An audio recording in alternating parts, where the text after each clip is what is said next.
Amerika ovozi xolis, tezkor va ishonchli axborot manbai. Kolorado shtatidagi bir nohukumat tashkilot yosh avlodga tabiat bag'rida bilim olish imkoniyatini beradi. Maqsad ularni atrof muhit bilan yaqindan tanishtirish, shuningdek bu yoshlarda liderlik qobiliyatini shakllantirish.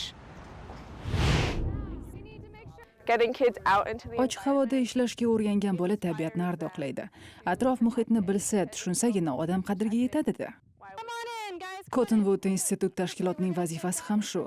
Muallimlar bilan hamkorlikda tabiatga aloqador fanlarni dars jadvaliga kiritadi. Sinfda o'quvchilar ekologiya bilan bog'liq biror muammoni tanlab, uning ustida ishlaydi. Mahalliy ekologlar, tabiatshunoslar bilan birga yechimlar ustida o'ylanadi. Darslar 6 haftadan 12 haftagacha davom etadi. Bu paytda bolada tabiatda ijobiy o'zgarish qila olishiga ishonch paydo bo'ladi. Asalarilar g'oyib bo'lib borayotgani, buning sabablarini o'rgandim.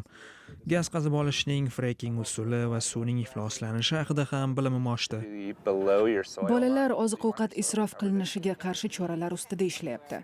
Buning uchun maktab hovlisida sabzavot ekyapti va keyinroq oshxonada ishlatishmoqchi. Ular kelgusi avlod haqida o'ylashni o'rganishi kerak, deydi tashkilot asoschisi Ford Church. O'quvchilar kurrai zaminni ardoqlashni o'rganishini xohlaymiz.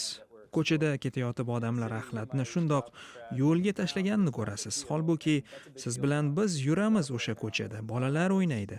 Uning ozodaligini ta'minlash bizning vazifamiz.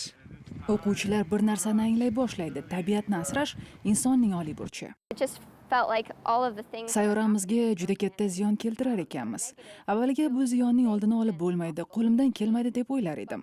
Lekin bu loyihaga qo'shilganimdan beri oz-ozdan harakat qilib, katta o'zgarishlar qilish mumkinligini tushundim. O'g'il-qizlar tushunib yetyapti. Ekologiya haqida o'qib o'rganish, tabiatga ta'sirimiz haqida ko'proq bilish haqiqatdan maza. Muhimi yechimi bor ekan barining.